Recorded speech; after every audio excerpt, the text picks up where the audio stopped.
आप गिरा चरण तरफ से सबको प्यार भरा नमस्ते। बहुत दिन बाद आज हम आए हैं तमलुक भार्गव देवी दर्शन करने के लिए। मेरे साथ है रिपोर्टर मिस्टर सिद्ध सरकार जी, आपके साथ कुछ बात करेंगे। नमस्ते। माता जी का नाम बहुत सुना था मैंने, बट आज माता जी का दर्शन का मौका मिला है। आप सबको मेरा चैनल आप ही की राय की तरफ से आप सबका स्वागत है। आप लोग आइए माता जी का दर्शन के लिए। ये बहुत ऐतिहासिक मंदिर है। यहाँ जितना फ्रीडम फाइटर लोग यहाँ आते थे पूजा पाठ करने के लिए, हम लोग को सुना है। और अभी थोड़ी देर के बाद यहाँ का जो ट्रस्टी है वो आने वाले हैं हमारे सामने और विस्तारित वो बताएंगे आपको। बहुत ऐतिहासिक मंदिर है और ये मंदिर दर्शन के लिए आप सबको आना चाहिए। ये तमलुक बोल के एक जगह है, मेदिनीपुर, पूर्व मेदिनीपुर में है ये। तो आप लोग आइए, भगवान जी का दर्शन के लिए आइए, माता जी का दर्शन आप जरूर करिए। पावन भूमि है, आप सबको निमंत्रण हमारी तरफ से। मेरे साथ जुड़े है यहाँ का जो पुजारी है, सर नाम क्या सर आपका? नमस्कार, আমার নাম শ্রী पुष्पेंदु चक्रवर्ती। पुष्पेंदु जी, ये भार्गव माता के बारे में हमने काफ़ी सुना है और बड़े ऐतिहासिक घटनास्थल है ये। माता जी का जो मंदिर है ये, इसके बारे में काफ़ी सुनने को मिलता है। तो अगर आप एक्सप्लेन करें तो चलेगा, बंगाली में भी चलेगा, अभी प्रॉब्लम है। ঠিক আছে, জয় মা। আমরা যতটুকু শুনেছি আজ থেকে প্রায় 6 থেকে 6,500 বছর আগে ময়ূরবংশের রাজা তাম্রধ্বজ তিনি মায়ের দর্শন পেয়েছেন এখানে। তো তার একটা ইতিহাস আছে। ইতিহাস কি না, ইতিহাসটা হচ্ছে যে উনি তো এই তমলুকে উনি হচ্ছে যে রাজা ছিলেন, ময়ূরবংশের রাজা। হ্যাঁ, তাম্রধ্বজ। উনি যখন রাজা ছিলেন তো ওনার একটু শোল মাছ প্রিয়সী ছিল, ঠিক আছে। উনি খুব শোল মাছ খেতে খুব ভালোবাসতেন আর কি। তো ওনার বাড়িতে এক মিছরি, মানে জেলের মেয়ে আর কি, ধীবর রমণী বলা হয়, তিনি প্রত্যহ জ্যান্ত শোল মাছ ওনার বাড়িতে দিতে যেতেন।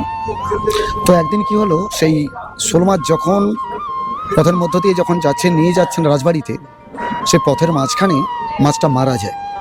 এবং সেই মরা মাছটাকে নিয়ে কিভাবে রাজবাড়িতে পৌঁছাবে বা রাজার সম্মুখীন হবেন সেটা নিয়ে সে খুব আর্তনাদ বা কান্নাকাটি করতে লাগলেন।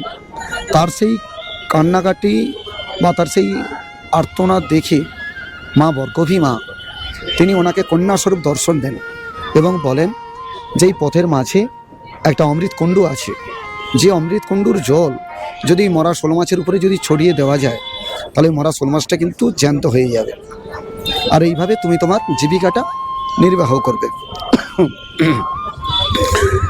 তারপরে কি হলো না, সেই তৎক্ষণাৎ সেই মরা শোল মাছ নিয়ে সেই দেবী বরকভীমা কন্যাস্বরূপ যে মেয়েটা ছিলেন তিনি সহ সেই ধীবর রমণী সেই অমৃতকুণ্ডুর কাছে গেলেন। দেখলেন যে সত্যি সত্যি সেই মরা শোল মাছের উপরে যখন সেই জলটা যখন ছটিয়ে দেওয়া হলো তখন সেই মরা শোল মাছটা জ্যান্ত হয়ে ওঠে।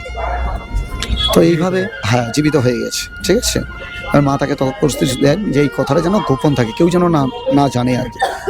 এইবারে উনি কী করলেন না, সেই জ্যান্ত শোল মাছটা নিয়ে ওই দিনের মতো রাজবাড়িতেই যান। এইবারে দেখা গেল কি ওনার ব্যবসাটা কি হলো একটু বাড়তে থাকলো। তার সেই ব্যবসাটা বাড়তে থাকলো। কেন, যেখানে যেখানে যত মরা শোল মাছ পাচ্ছে সবকে নিয়ে এসে ওইখানে নিয়ে সে জ্যান্ত করে সে তার বাজারে বিক্রি করতেছে, ঠিক আছে। তার সেই এটাকে দেখে রাজা মশাইয়ের মনে একটা কু ডাকে যে এত শোল মাছ ও কোথায় পাচ্ছে। তো কী করা হলো, তেনাকে রাজবাড়িতে ডাকা হলো। এবার ডাকার পর তাকে জিজ্ঞাসাবাদ করা হলো যে এইভাবে এই যে তুমি এত শোল মাছ কোথা থেকে পাচ্ছ। এবার তার সেই পুরনো স্মৃতিটা তার মনে আসছে যে মা তাকে বলেছিলেন যে এই কথাটা যেন গোপন রাখা হয়, কেউ যেন না জানতে পারে। তো কিছু তো করার নেই। রাজামশাই তখন কি করলেন, যখন না উনি বলতে চাইলেন না, তখন ওনাকে একটু ভয় দেখানো হলো যে তোমাকে শুলে দেওয়া হবে, তুমি যদি না সত্যটা উদ্ঘাটন করো। তো কিছু করার নেই, রাজামশাই সত্যটা তো বলতে হবে। উনি কী করলেন, সমস্ত ঘটনাটা পুনরাবৃত্তি করলেন, রাজামশাইয়ের কাছে সমস্ত ঘটনাটা প্রকাশ করার পর এবার রাজামশাইকে তো প্রকাশ করলে তো হবে না, তাকে প্রমাণটা দিতে হবে। কেন রাজামশাই যতক্ষণ না চোখে দেখেন ততক্ষণ কিন্তু কিছুই বিশ্বাস করেন না, ঠিক আছে। পরের দিন যথারীতি মরা শোল মাছ সহ রাজামশাই তার সৈন্য সামন্তকে নিয়ে যখন সেই অমৃতকুণ্ডর কাছে এলেন, সেই অমৃতকুণ্ডর কিন্তু আর সন্ধান পাওয়া যায়নি।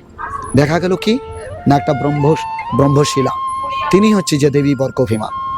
সেই থেকে আজও পর্যন্ত মা একইভাবে পুজো পেয়ে আসছেন ভক্তের কাছে। এখানে বৈশাখ মাস থেকে শুরু করে সারা বছর আমাদের যেমন 12 মাসে আমাদের যে বাঙালি বা সনাতন ধর্মে যে 12 মাসে 13টা পার্বণ, সেই 13টা পার্বণেই কিন্তু প্রচুর ভক্তের সমাগম হবে এখানে। হ্যাঁ, এবার যে যার মানে ভক্তরা আসেন তার মনের কামনা বাসনা নিয়ে, কারো পড়াশোনা নিয়ে, কারো রোগ বিসুখ নিয়ে, কেউ সন্তান সন্ততি চাকরি বাকরি এইসব নিয়ে যে যেভাবে তার মায়ের কাছে মানত করেন সে সেভাবেই সে তার মায়ের কাছে পূজা পুষ্পাঞ্জলি দিয়ে মায়ের কাছে মানসিক শোধ করেন। আপনি এখানে কদিন পুজো করছেন? আমি আছি আজকে অনেক দিন, আমি 2008 অক্টোবরে ঢুকেছি এখানে মায়ের কাছে। এটা কি বংশ পরম্পরায় চলে না? না বংশ চেঞ্জ হয়ে ওঠে? না, এটা চেঞ্জ হয়।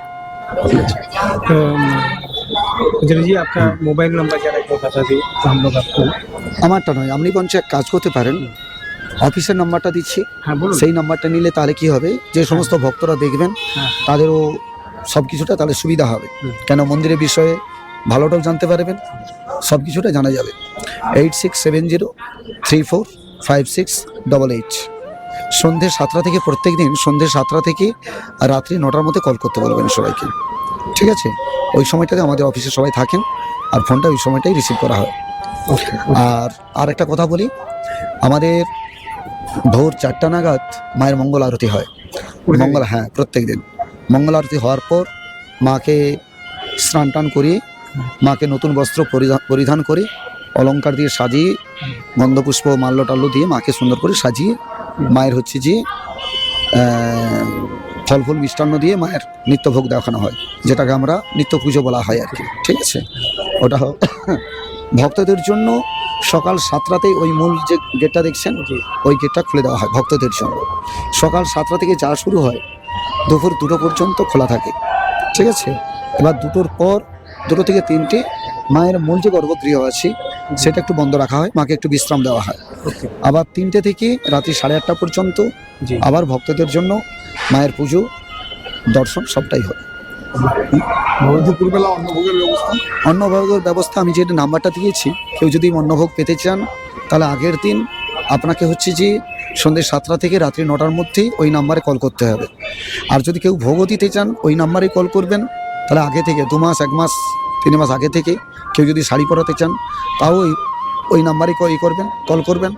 কারো যদি অন্নপ্রাশন উপনয়ন থেকে থাকে, বিবাহ সংক্রান্ত যদি কোনো জিজ্ঞাসাবাদ থাকে সেটাও আপনারা ওই নাম্বার माफिक আপনি জানতে পারবেন। प्रश्न হ্যাঁ বলুন। अगर कलकत्ता से अगर यहाँ आना है तो हाँ। किस तरह आना चाहिए बाई बार? কলকাতা থেকে কেউ যদি আসেন, হাওড়াতে যদি ট্রেনে উঠেন তাহলে আপনাকে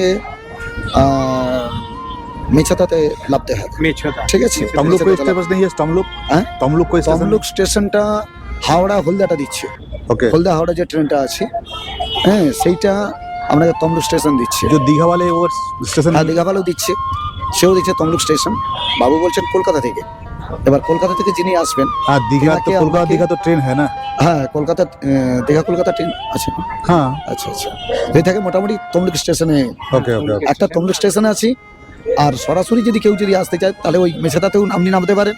মেছাদাতে নেবে ওখান থেকে আপনি এই যে আমাদের 116 নম্বর যে আমাদের যে এটা আছে, ন্যাশনাল ওয়ে? হ্যাঁ হ্যাঁ, এই যে না যেটা হচ্ছে আমাদের এইটা, এটা হ্যাঁ ভেতর লাইন যেটা আছে, তো এটাতে আপনারা হচ্ছে যে তমলুক হসপিটাল মোড় বললে আপনাকে লাভিয়ে দেবে, ঠিক আছে।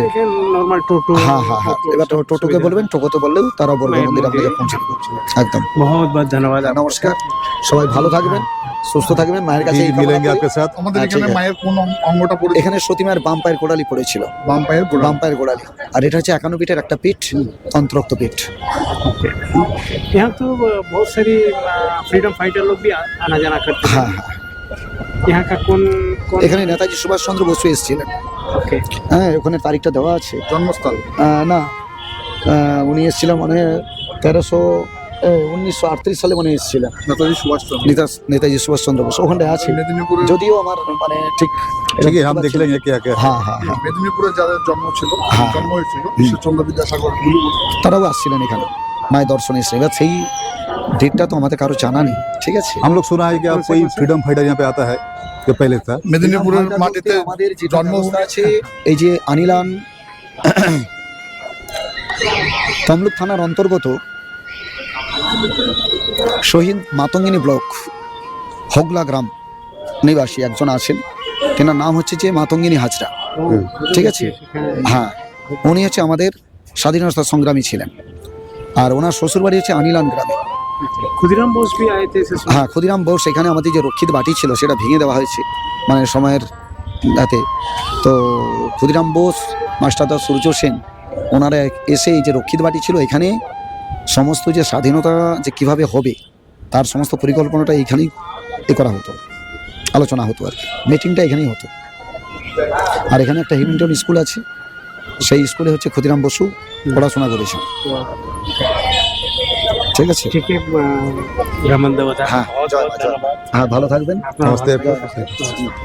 আমার বাড়ি তমলুকে। तुम लोग আপনি কি প্রতি সপ্তাহে আসেন নাকি মায়ের কাছে? প্রায় আসা হয়, প্রত্যেক প্রায়। সপ্তাহে আসতে পারি না। আচ্ছা আচ্ছা, কেমন লাগে? মায়ের কাছে আসতে আমার কেমন লাগে, অবশ্যই ভালো লেগেছে। আর আচ্ছা আচ্ছা, আপনি একা এসেছেন নাকি এসেছেন? না না, আমার এই দু বোন এসছে। আচ্ছা আচ্ছা, তুই একে আপনার নাম কি ম্যাডাম? নম্রতা সামন্ত। নমনা সামন্ত। আচ্ছা আচ্ছা আচ্ছা, ওকে। স্যার আপনার নাম? मानस सोरंगी, আমার সরান। আপনি কোথা থেকে এসেছেন? झाड़ग्राम থেকে। ओके, अब झारखंड से आई है।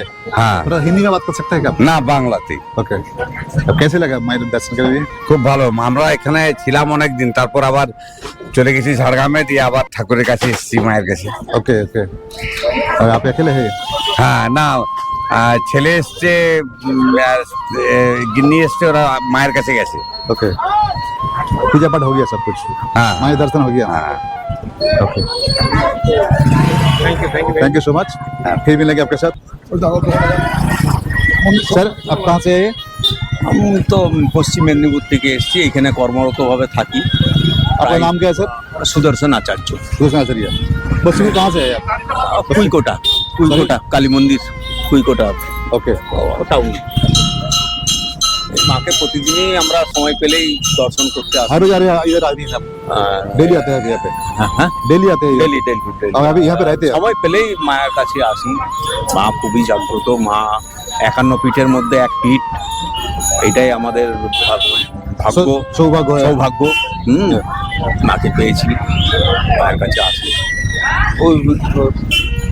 ये बरगोहिमा माता के बारे में कुछ बोल सकते हैं आप? বিশেষ কিছু এখানে অনেকে বলার আছে, বা আরো সব এখানে অনেক কমিটি আছে আর আছে। আমরা তো বাইরের থেকে এসেছি, তবে 51 পীঠের মধ্যে এক পীঠকে পেয়েছি, এটাই আমরা পূর্ণ सौभाग्य हम लोग सबको। হ্যাঁ মা। Okay, thank you sir, thank you so much.